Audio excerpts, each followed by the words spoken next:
7 o'clock. Good evening, everyone. I will call to order the June 18th, 2024 meeting of the Fort Atkinson City Council. Clerk Everett, would you please call the roll? Councilman Becker, Here. Councilman Jekyll, Here. Councilman Johnson, Here. Councilman Schultz, Here. President Lesko here. Here. Item 3, public hearings. There are no public hearings this evening. Item 4, public comment. The City Council will receive comments from city residents. Comments are generally limited to 3 minutes per individual. Anyone wishing to speak is required to sign up in advance or state the following items for the record when called upon: name, address, subject matter, and contact information. No action will be taken on any public comments unless the item is also elsewhere on the agenda. And note for the hybrid meetings, if anyone is following us on Zoom and wishes to speak during the public comment period, please raise your virtual hand through Zoom. The chat box is not monitored during the meeting, and those on the call, please remain muted if you're not recognized to speak. We have no one who has signed up in person to speak this evening. This time I'll ask if there's anyone on Zoom who would like to offer a public comment.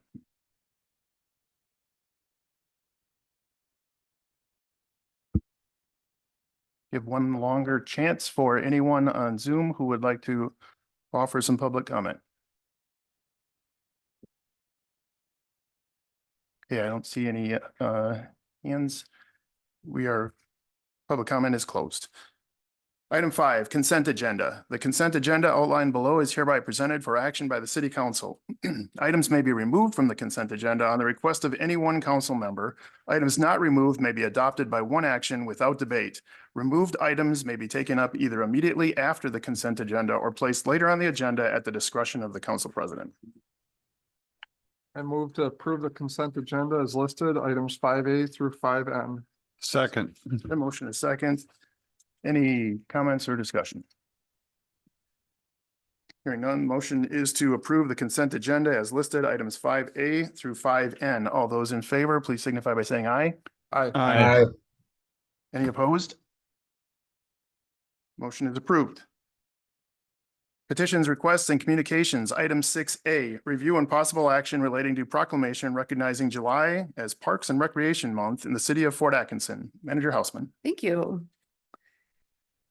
Okay, so just give a little background here, and then I'll give some stats that I actually just got from our Parks and Rec director for another thing, for a different matter. And then we can, I don't think we have anybody here tonight to accept the proclamation, so maybe we'll just summarize it a little bit. But anyway, so since 1985, people in the United States have celebrated Parks and Recreation Month in July, and we have been doing this for several years. And we just getting off of Baseball Fest, I think it is really important to recognize how our Parks and Recreation Department really impacts the quality of life that we have here in the city of Fort Atkinson. And the success of that programming is thanks to our dedicated full-time staff in the Parks and Recreation Department, including Ben Dayton, Brett Ketterman, Chris Nye, Nash Christian, JJ Yankee, Rick Allard, Josh Crandall, David Radloff, and Matthew Thompson, along with countless part-time and seasonal employees. And just I'll mention a couple things here. On the 12th of June, we were probably about 40 people less than capacity at the pool. So that was the biggest day so far at the Aquatic Center for this summer. This year we sold so far 461 family passes and 50 individual passes. And then also I'll note in May, we set a new attendance record at the senior center at 1,527 people at the senior center. So staff does recommend that the council approve the proclamation to recognize the month of July as Parks and Recreation Month, to raise awareness about the great programming available in the city of Fort Atkinson and in appreciation of our Parks and Recreation Department staff. Okay, thank you for that summary. Is there a motion? I move to approve the proclamation recognizing July as Parks and Recreational Month in the city of Fort Atkinson. Second. We have a motion and a second. Any discussion? We have some very wonderful parks. That's Totally agree. Okay, hearing no further comments, the motion is to approve the proclamation recognizing July as Parks and Recreation Month in the city of Fort Atkinson. All those in favor, please signify by saying aye. Aye. Opposed? Motion is approved. Resolutions and ordinances, item 7A, first reading of an ordinance relating to a zoning map amendment to change the zoning for the property located at 1233 Janesville Avenue from light industrial, LI, to urban mixed use, UMU. We have Building and Zoning Administrator Drager with us. Hello. So as you just said, yeah, this is zoning map amendment request. This is for, I don't know if you remember where this building's at. It's across from Blodgett's. It's the old Endeavor building. Most recently, it had a martial arts studio in the back that was a conditional use at the time. Actually, no, I think that was okayed. But there was also a conditional use for a gym at one time, but it never really came to fruition. Before that was mostly office building, which is allowed in the light industrial. This building's owned by Andrew Logan, who has expressed that he's having troubles getting it leased out due to the light industrial zoning, which is a little restrictive for what most requests are. And a lot of what he's proposing to switch it to would be the urban mixed use zoning district. That's a little bit more versatile. It allows for indoor sales, apartments, mixed use building, restaurants, while still allowing for offices and a physical activity studio, which is what most recently was in there. The urban mixed use zoning is intended to offer a variety of employment, retail, and community services. As far as our zoning ordinances or zoning districts go, it's one of our most versatile and well-rounded. I should note that the light industrial or the comprehensive plan does have a slight variation in what it's asking for as the future land use designation. One map shows it as light industrial, and then we have another that shows it as a community commercial area. And I think given the surrounding areas, surrounding zoning districts around it, I think it's the intent of the comprehensive plan is being met with the request. It's meeting all the bulk regulations for urban mixed use. I think as far as we look around it, like I said, with comprehensive plan, staff recommends the city council move the amendment to the second reading. One thing I should note, the plan commission did see this last week, and they did recommend it move on to the first reading. They did also add a contingency in there that any exterior improvements and signage be brought forward with the site plan review and will go before the plan commission. Jed, do you know if he's got any plans for the place or just expanding his horizons to get someone in there? I think there's some potential, but mostly expanding horizons due to what's there. Mr. Logan is here if he would be up for answering a couple questions. Yep. If you would like him to stand up. It's up to you. Oh, as a okay. council president.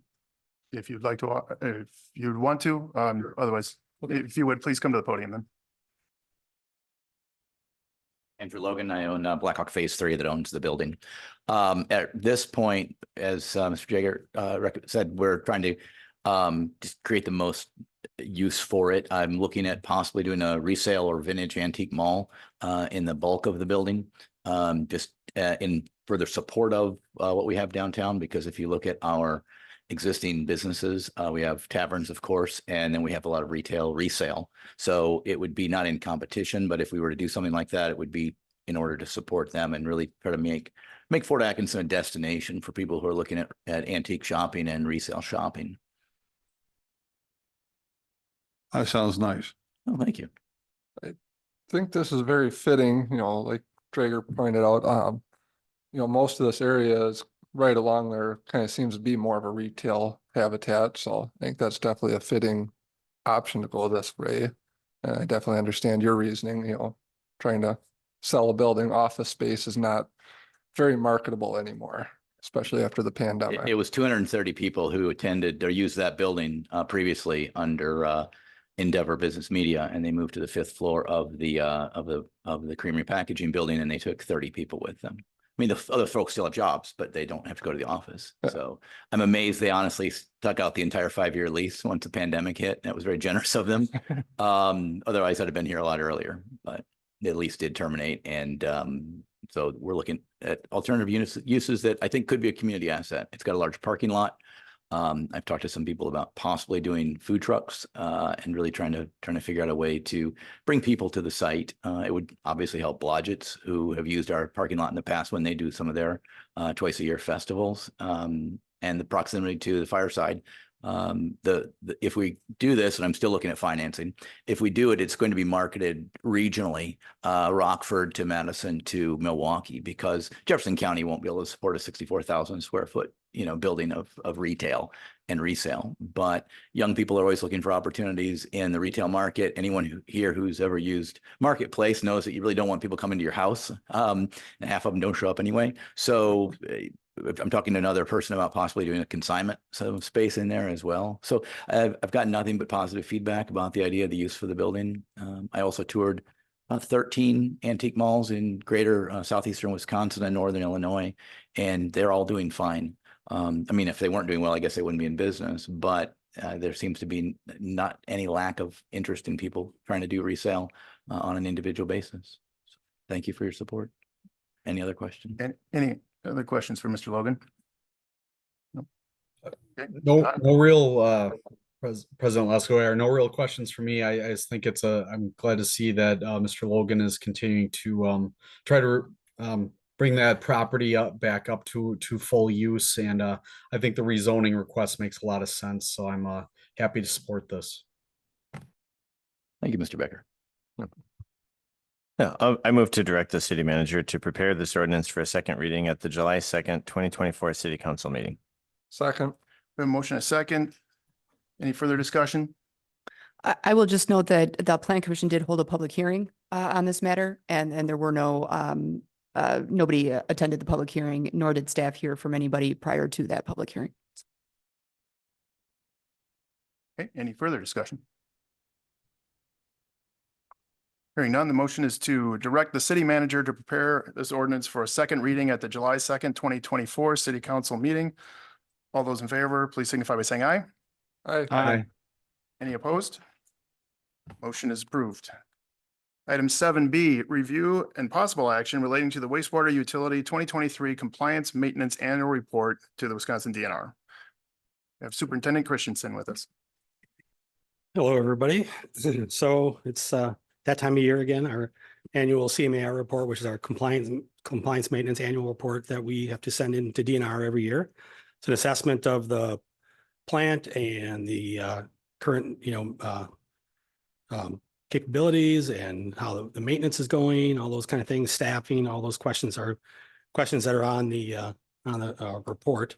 Again, this year, we had all A's in the different categories. We did have 6 points off this year for flow. Last year, March and April, we had higher flows. River was a little higher during that period. We had some snow accumulation that melted kind of all at once with some rain at the, I don't know if that was end of March, I think it was April, but so we had higher than average flows. Our design average is 2.7 million gallons. And if we're within 90% of that, we get a few points off for months that average over that. And then again, we get more points off if we have a month that averages over the design. So we had 2 months, March, April, when we did that. And again, those were 6 points off, but still resulted in an A for that influent flow and loadings category in the CMAR. All the other ones, we didn't have any points off. We had all A's, so our grade point average for the year for that was 4.0. We had, even though I think the total year was kind of odd because 2023, we had like below average rainfall and snow. But when we did have it, we kind of had that, I think we had about 13 inches or so in a couple different storms in March and April. Also, I think it was mostly March and then into April. Once the river comes up, it kind of stays up for a while, as you can see right now. So, so those were, even though we had a below average year, it kind of came all at the right time to cause some high flows for a little bit of time there in those 2 months. Other than that, everything was good on the report. and recommend that to authorize a resolution for filing of the 2023 CMAR report to DNR. Okay, any questions? Hard to argue with the 4.0 grade point average. Thanks. Yeah, it's like I think 2 years in a row, 3 years in a row. So I would entertain a motion if someone is so inclined. Would move to approve the resolution relating to the wastewater utility 2023 compliance maintenance annual report to the Wisconsin DNR. Second. We have a motion for second. Any discussion? Hearing none, the motion is to approve the resolution relating to the wastewater utility 2023 compliance maintenance annual report to the Wisconsin Department of Natural Resources. All those in favor, please signify by saying aye. Aye. Any opposed? Motion is approved. thank you. Thank you. Reports of officers, boards and committees. Item 8A, City Manager's Report. Manager Hausman. Thank you. The Dwight Foster Public Library Summer Reading Program began on June 1st. As of this afternoon, 890 people, babies through adults, have registered in summer reading challenges. These participants have already logged 1,214 books and 2,220 hours of reading so far since June 1st. Learn more about this program and the city's free, the library's free summer activities at fortlibrary.org. A few of the city's road projects were completed last week, including Park, Grove, Maple, and Grant Streets. These roads have been improved with new pavement and also upgraded utilities, which will allow for future development on the city-owned Grove Street lots. The Horde Museum held the 10th annual Dairy Day at the museum on Saturday, June 15th. In attendance were 800 people, 12 cows, and 1 Alice in Dairyland. The museum hosts this program each year to highlight the importance of the dairy industry and celebrate our dairy farmers. The annual ice cream social is right around the corner on July 4th, so to be sure to check that out. The city received a notice this week that we will receive reimbursement from the Wisconsin Emergency Management Division for expenses incurred in 2023 and 2024 due to the storm last July in the amount of $180,504. The total cost incurred from the storm was determined to be $257,863. So thank you to all of our city staff in the police department, fire department, public works, parks and recreation, and finance, of course, for all of your work in documenting those expenses, completing all the paperwork, and making sure that we were in the position to actually be reimbursed for all of those expenses. The foundation and rough grading on the site of the Public Works and Parks Operation Facility are now complete. The installation of the wall panels began on Monday, and the project is about 1 to 2 weeks behind due to recent weather conditions, but we expect to be back on track by the end of the month. Keep an eye on the city's Facebook page for pictures and videos showing the progress. They're kind of fun. We have some aerial shots from a drone that are pretty neat to watch. Retired police officer Stephen Riggs has been rehired by the city to provide code enforcement services as a part-time employee. He's already working hard and complementing our current program. Staff is in the process of creating a new page on the city's website with all of that code enforcement information and contacts. We held 2 all-staff meetings today at the museum. One of the goals of these meetings, aside from providing information and gathering feedback from our staff here, is to connect each other from various departments, providing various services. So it was really nice to see everybody this morning and this afternoon. And in that vein, I'll also mention that we have our annual all-staff picnic next week. So I'm looking forward to that. And finally, the library director hiring committee will perform the first round of interviews for the library director position on Friday, June 21st. So I will continue with updates on that recruitment as well. Let's see, I believe there was one other. Oh, yes, the city, we're also in the process, of hiring a firefighter, paramedic, a public works crew person, a city engineer. This is not Andy's position. We're separating out the city engineer from the public works director position. Just want to make that clear. It's kind of an upgrade from our assistant city engineer that we have not been able to fill for over 3 years now. So we're going to try to upgrade the position, make it have more responsibility and require a professional engineering license, and see if we can get a good hire on that one. We're also hiring a part-time custodian in the police department. So if anybody knows anybody who is interested in working for a team-oriented and public service motivated organization, please check out the city's website for more information on how to become part of our team. That's all I have. Thank you. Thank you for the report. Item 9, unfinished business. We have no unfinished business to deal with this evening. New business, item 10A, review and possible action related to the purchase of 2 replacement heating boilers for the wastewater utility. Superintendent Christensen. So our 2024 CIP budget contained $165,000 for the purchase of 2 replacement hot water boilers for our heating system. They were originally installed in 1974, and in recent years, we've had quite a few leaks. That they can be, they're one in particular, it's been repaired, I think, 5 times now with leaks. And so last year we decided it was time to get those in there and get them replaced with the newer, more efficient models. So we investigated, what might be the best type. We wanted something obviously more efficient than what we'd had. The ones that we had from 1974, probably in the high 70s for efficiency.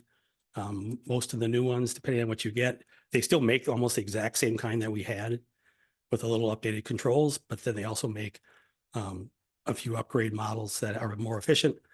So we settled on the condensing type high efficiency boilers, and there was another step up, but it just didn't seem worth it for the extra cost. One of the bidders did actually provide a price for that higher up unit.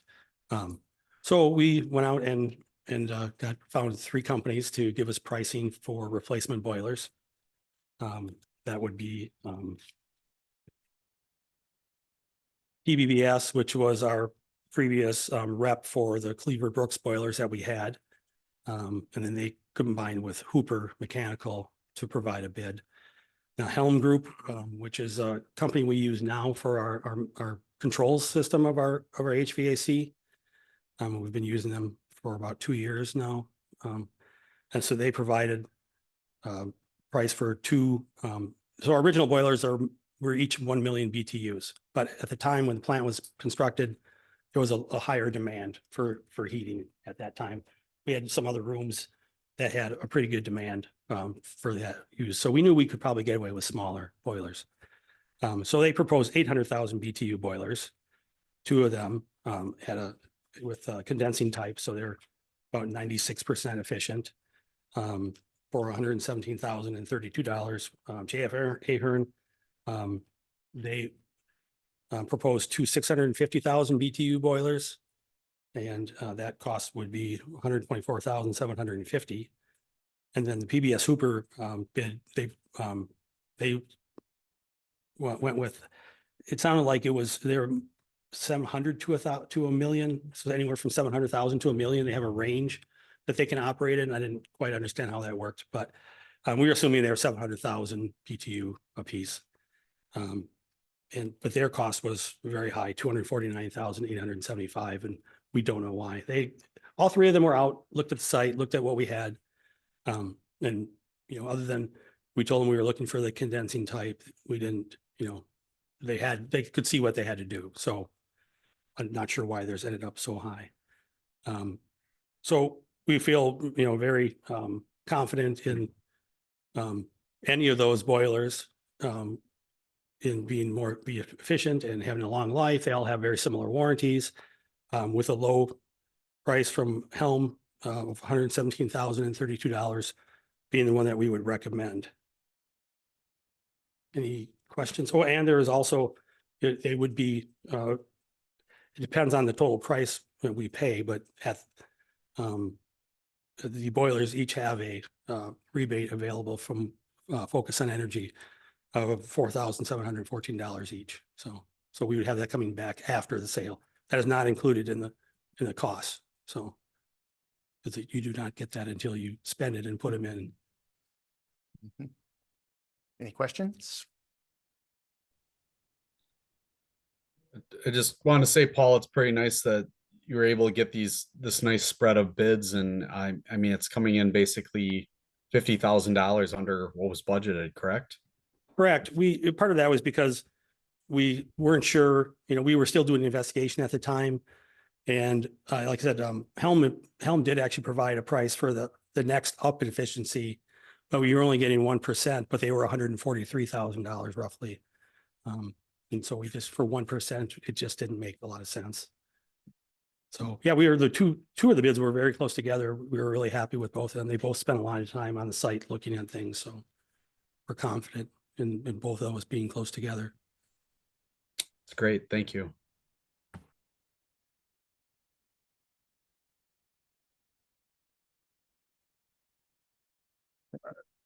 Don't see any other comments. I'd move to approve the purchase of 2 replacement heating boilers for the wastewater utility from Helm Group at a cost not to exceed $117,032 is included in the 2024 CIP. Second. We have a motion and a second. Any further discussion?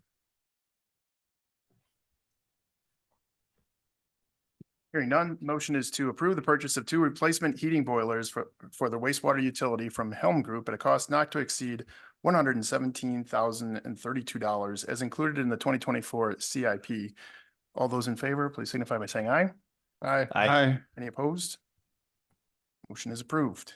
Item 10B, review and possible action related to biosolids management facility plan amendment.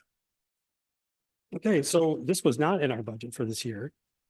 This was something in 2018 when we did our facility plan for the project that we are just finishing.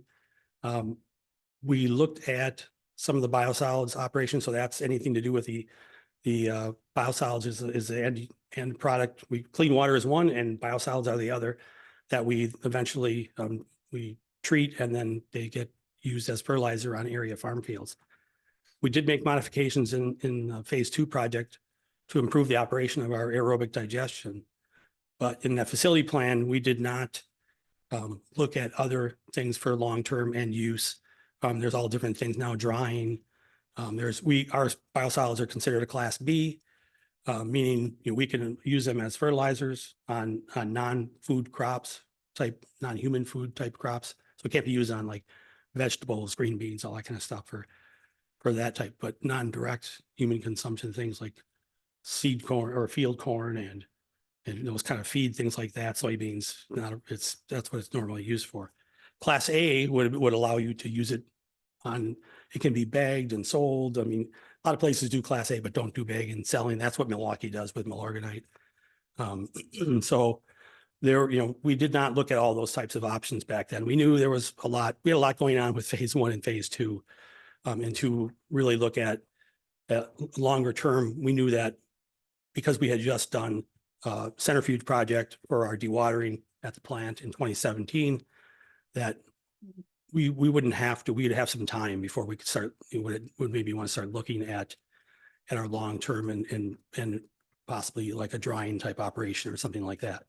So part of the reason why we probably planned on doing this maybe in another year, but I am retiring at the end of this year, and Andy was talking to me about this and a couple other things that maybe we should try to get done before I go. So, so not that I don't have enough to do already, but I understood, and it's certainly something we can do, and it doesn't tie us into doing anything in any other timeline. We can still, if we don't, what will come out of this report would be our long-term goals of end use type things, strategies, whether we want to do drying or there's a lot of other things now. A lot of changes have happened since 2018.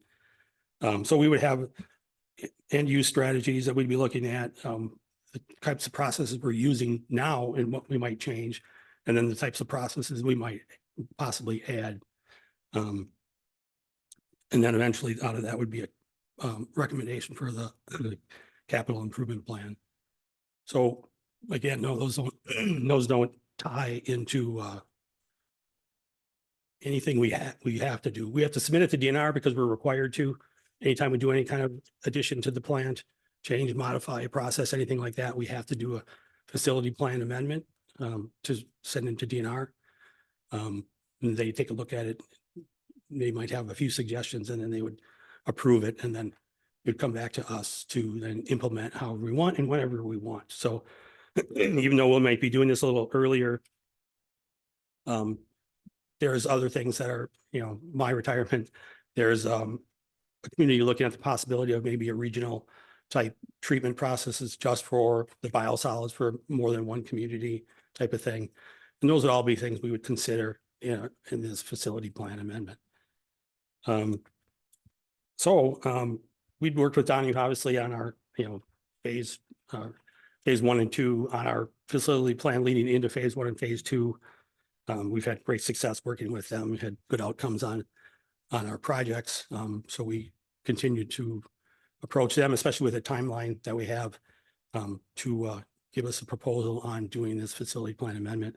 They provided a price of not to exceed $30,000, or wait, is it $33,000. So we would recommend approval of that.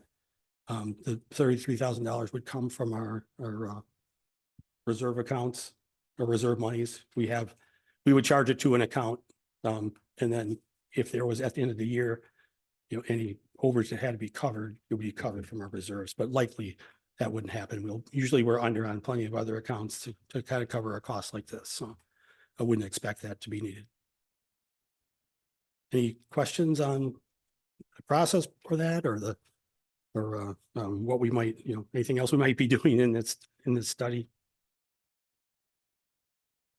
I think I'll just add, as Paul as he mentioned, part of this came from being approached by a neighboring community who is looking at a more regional approach to dealing with biosolids.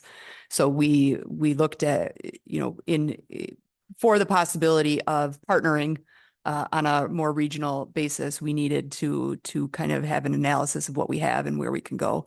And then from there, we can see if it's appropriate to partner in that way. Well, this is basically in the end just giving us a list of ideas of what we can or can't do with the biosolids in the future. Not saying we have to do anything as of the next few years. Right. And if we don't do anything, say for 3 years, and then we decide, oh, there's something new came up, or we don't want to do this at all, we don't have to. We could do another facility plan for the same thing if we wanted to again. If something totally new came up or something like that, and then anything that we would do would come back to you anyway for approval too. So either through the CIP or through some other sort of action. So. Well, thanks for taking it on early. Any other questions, or is there a motion?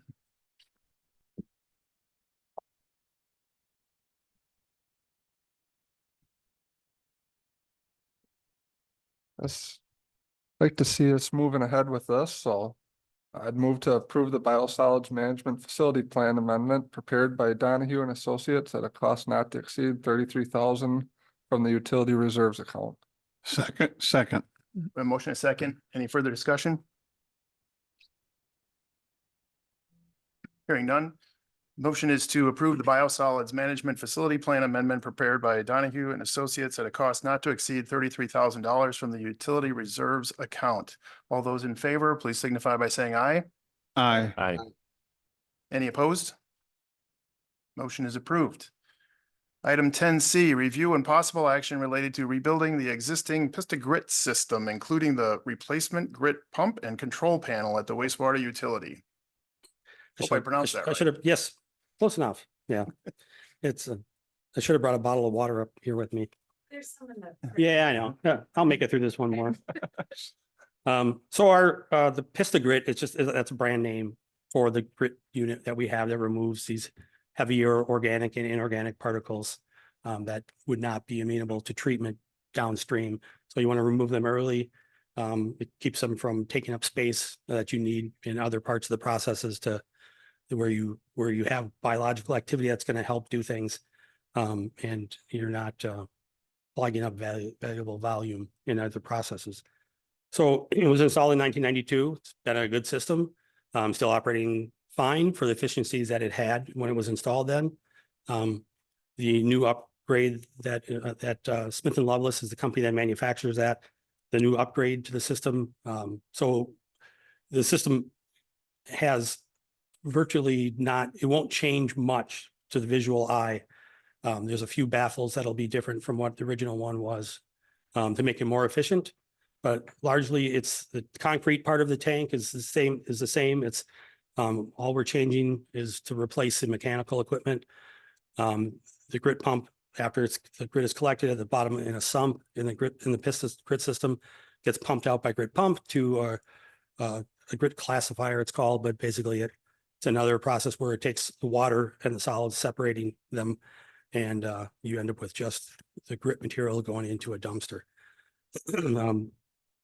So we're, we didn't look at changing up to a different brand because the concrete and everything else is still the same Pista design. So we couldn't change without changing drastically and probably spending $1 million or more. But because the systems have been operating fine, we just thought a in-kind replacement of all the mechanicals and then the upgrade with the baffles. So again, it's being supplied by Smith and Loveless. Their local representative is Energetics from Saukville, Wisconsin. And so we have a price from Smith and Loveless Energetics of $140,865 for just the mechanical equipment, which would be mechanicals for the Pista unit, the grit pump, and then the new control panel for that.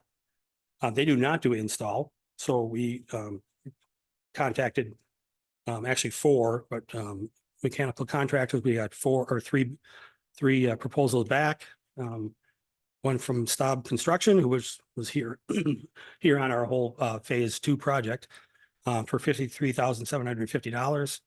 Another one from Sable Mechanical from Fond du Lac for $41,950. And then another kind of outlier in August Winter and Sons from I think they're Fox Valley also, $111,000. Staub and Sable both were out and looked at the installation and what would have to be done. There's piping that would also be replaced, things like that. They looked at all that in person. August Winter and Sons chose not to come down to the site. I sent them all the pictures they requested. They had the drawings of the original equipment and they were quite high on their price, and I'm not sure if it was something they didn't understand. I asked if they needed any other clarification. They did not. Or could be they're busy and just didn't really want the work. I'm not sure, because usually we'd expect them to, if they're high, be just a little high, but not this much different. But when you have 2 that are pretty close together, you're usually pretty happy with that. So we do have some costs that would be extra besides these 2 proposals for our own electrical department to do some do some wiring, and might probably have to work a little bit with the contractor on reconnecting motors and things like that. And then also from LDB Allen / Altronics, our controls provider, we would need time for them to be able to reconnect the alarms and the signals going to our plant control system. And so we've added another cost of $5,500 to cover those possible costs. We wouldn't exceed those costs, but we wanted to make sure that we, it's hard to say until you start doing it with some of these to get a price. So we just went with a $5,500 budget for those electrical things. So we recommended the proposal from Smith and Loveless, again, as I said, for $140,865, and then the mechanical installation of that equipment from Sable Mechanical for $41,950, and then with the $5,500 total cost of $188,315. And we recommend those proposals. Okay, any questions for the superintendent?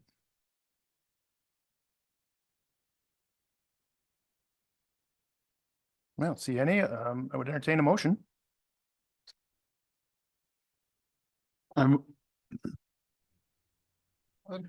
move to approve rebuilding the existing Pista grit system, including the replacement of the grit pump, control panel at the wastewater utility with the equipment purchased from Energencies and Smith and Lovelace for $140,865,000 for the mechanical installation and services from Sable Mechanical for $41,950 and $5,500 for electrical and controls for the total cost not to exceed $188,315 as included in the 2024 CIP. Second. Okay, we have a motion and a second. Any further discussion? Hearing none, the motion is to approve the rebuilding the existing Pista Grit system, including the replacement of grit pump and control panel at the wastewater utility with the equipment purchased from Energenics Smith and Lovelace for $140,865, the mechanical installation services from Sable Mechanical for $41,950, and $5,500 for electrical and controls, for the total cost not to exceed $188,315 as included in the 2024 CIP. All those in favor, please signify by saying aye. Aye. Any opposed? Motion is approved. Thank you, Paul. Thank you.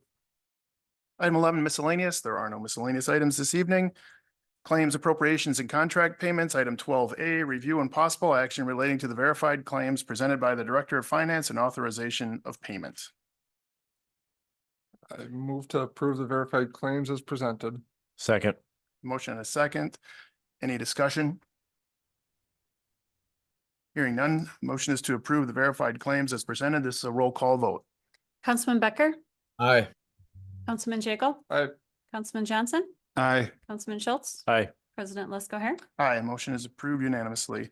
Item 13, adjournment. Move to adjourn. Second. A motion is second to adjourn. All those in favor, please signify by saying aye. Aye. Aye. Aye. Any opposed? We are adjourned. Thank you all.